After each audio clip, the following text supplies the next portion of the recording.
Assalamualaikum warahmatullahi wabarakatuh. Bismillah, alhamdulillah, wassalatu wassalamu ala rasulillah.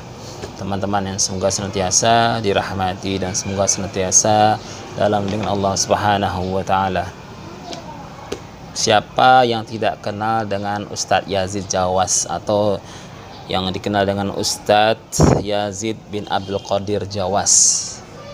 Semua penuntut ilmu atau yang mengikuti manhaj salaf atau yang sering ikut kajian salafi, maka insya Allah mereka akan kenal dengan sebuah nama ini, yaitu Ustadz Yazid bin Abdul Qadir Jawas.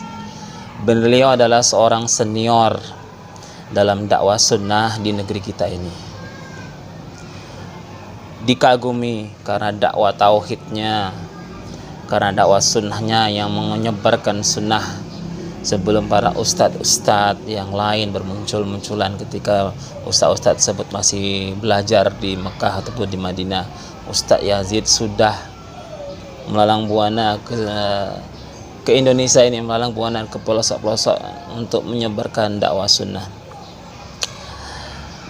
Dihormati dan dikagumi oleh para penuntut ilmu, kemudian dibenci oleh para ahli bid'ah karena dakwahnya yang selalu menyuarakan melarang kebid'ahan, melarang pada hal yang khurafat, tahayul dan TBC, ya seperti itu.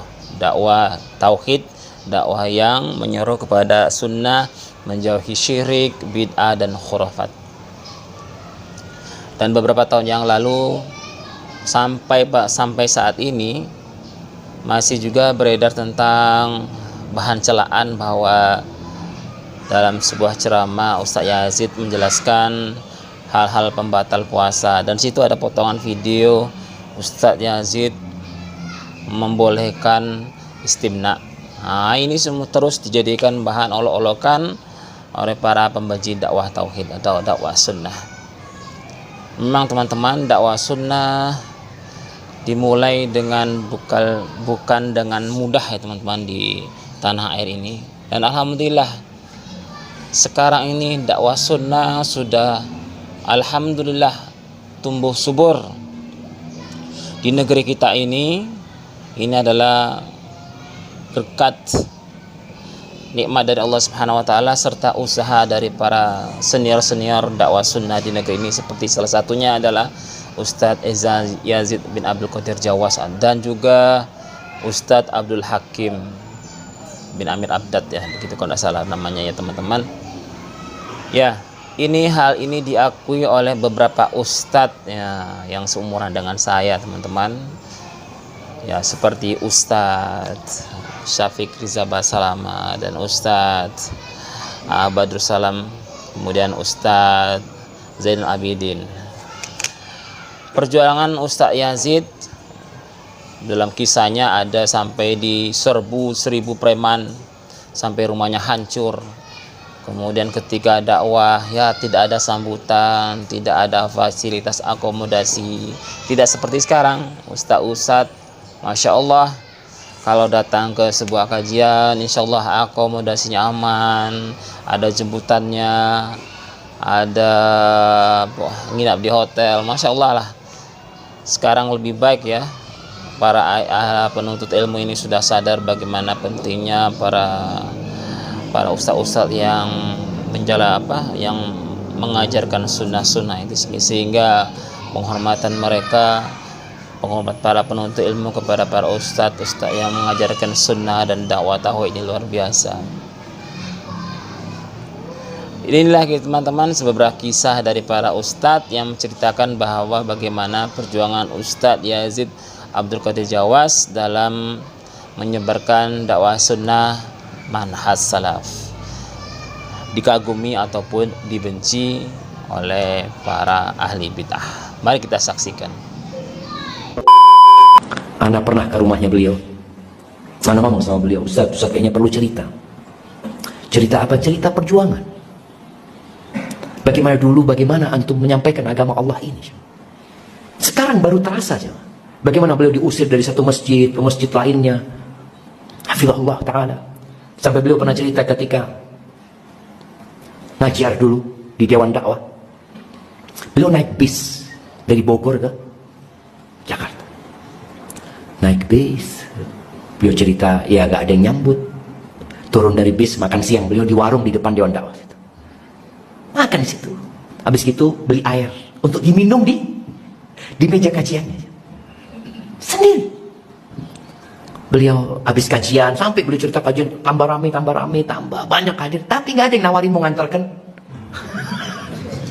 untuk ngantarkan pulang. Sekarang Ustaz, Masya Allah, antum lihat anak jemput pakai mobil Lexus, pakai patwal. Kita dikasih kemudahan sekarang, sama. Tapi kemudahan ini dibangun di atas perjuangan mereka dulu, sama. Iya. Maka dari itulah ya akhi, jangan antum kira kita berdakwah itu enggak dimusuhi. Antum di Bogor udah berapa tahun?